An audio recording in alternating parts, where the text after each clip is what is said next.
Good morning and welcome to the trade setup right here on BloombergQuint Live. If you believe that the Dow fall will have a big impact on the markets, well, there might be some changes to that assumption as well. I'm not saying the markets will not have a somber note today, but there's lots of moving parts. And I'll come to the most important part for the Indian markets at the end of the trade setup. But first, what happened to the US markets? A sharp fall, a deep gash of red. And that should be something that should be concerned. So I'm not saying the concerns are gone. There is concern today on the markets. If you were long, in the remotest chances that you had your long positions on yesterday, arguably there could be some issues in the session this morning as well. Now, the point is, there are a bunch of things that are moving parts. There's this wonderful chart on Bloomberg.com, which speaks about how, if you see this, the reason why there is a bit of a pain point right now is that the odds on a blue wave in the elections have dropped towards a 50-50 probability. So the chances of whether it's a Democratic win or a Republican win are now almost even Stevens. And even if there is a clean sweep of sorts for the Democrats, there is still this uncertainty around what will happen to the stimulus, isn't it? And that is essentially the key pain point. And I'll get to that in the trade setup perspective in just moments from now. I think what's ailing the market and what's ailing the sentiment compared to what happened on Friday. Viewers remember on Friday, I was saying that don't be short on the market because whatever stimulus deal gets reached. Now, what's happening is that before the US elections, there are diminishing prospects of the stimulus deal happening. And therefore, what happens is, viewers, think of it this way, that the market is banking on a stimulus coming in. The stimulus probability is now pushed back by 10-15 days. I'm no one to say whether the stimulus will happen or no.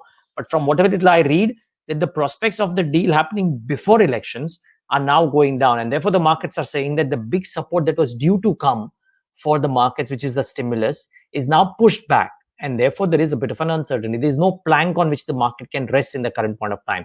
Europe is moving towards stronger restrictions. From what I read, it's moving closer to the rules it imposed during the initial wave of the pandemic, and that is not great news, right? For that region, US aided the most COVID-19 cases since July in the week gone by. So therefore, the news flow surrounding stimulus stroke COVID is not the most positive, and it is impacting world markets. Asia, if you see, I think would have started off across the board.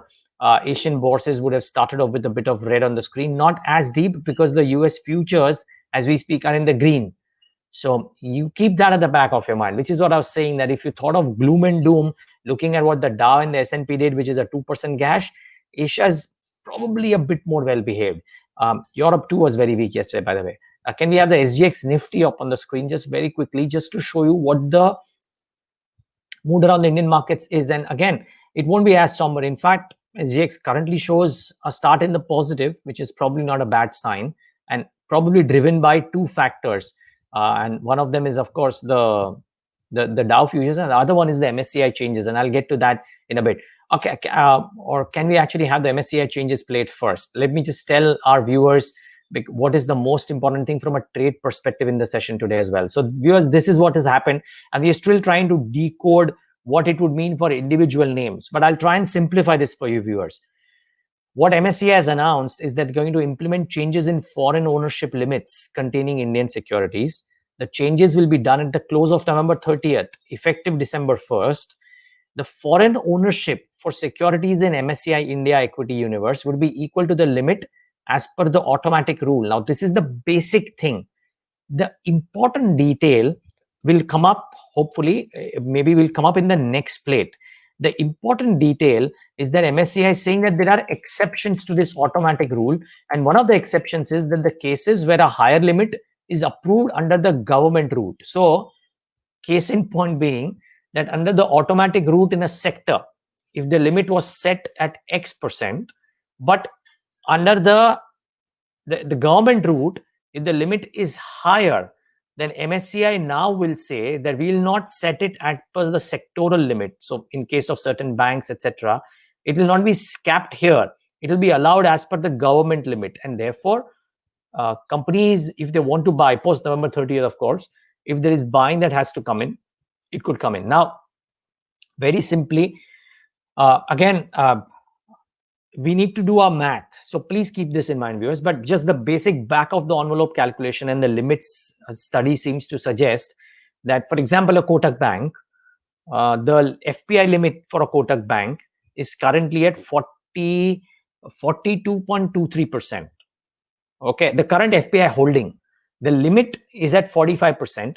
The potential limit as per MSCI now goes up to 55% as per their Excel sheet. And therefore, there could be buying that could come in Kotak Bank.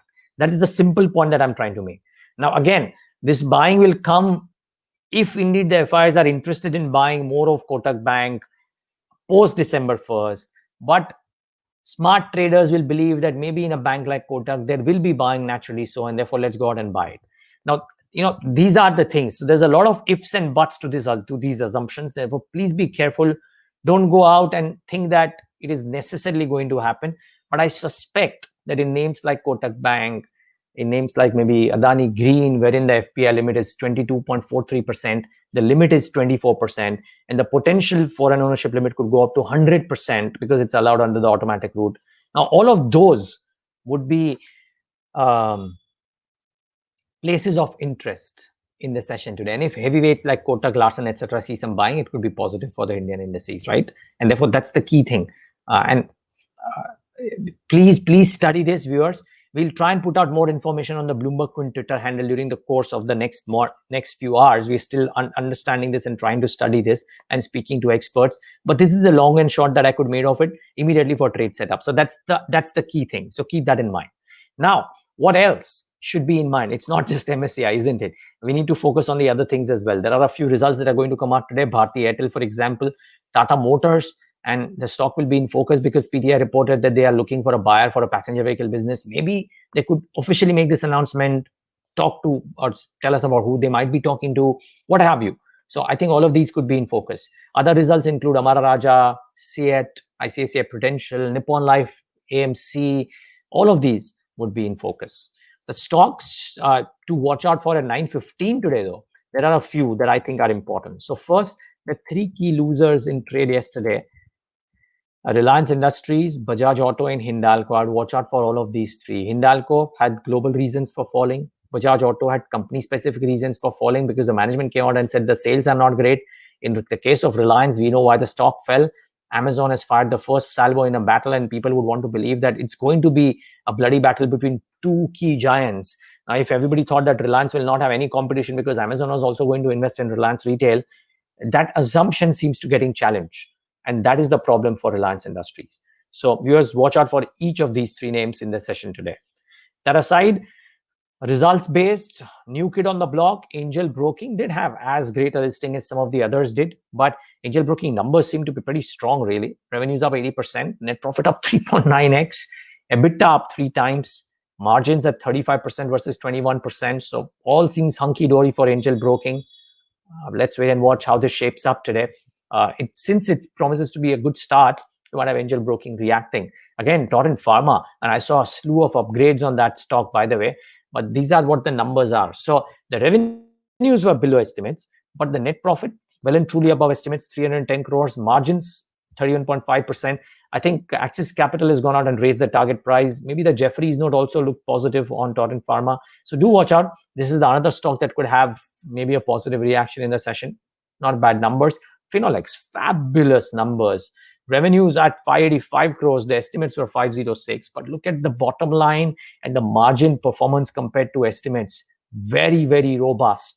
So if there's one mid-cap or small-cap stock, I quite don't know what the categorization of this one is. Must be small-cap, actually.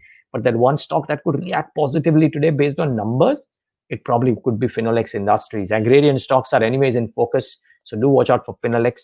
Ntpc is the second PSU name to consider a share buyback proposal. The first one was that KIOCL. The other one is this one.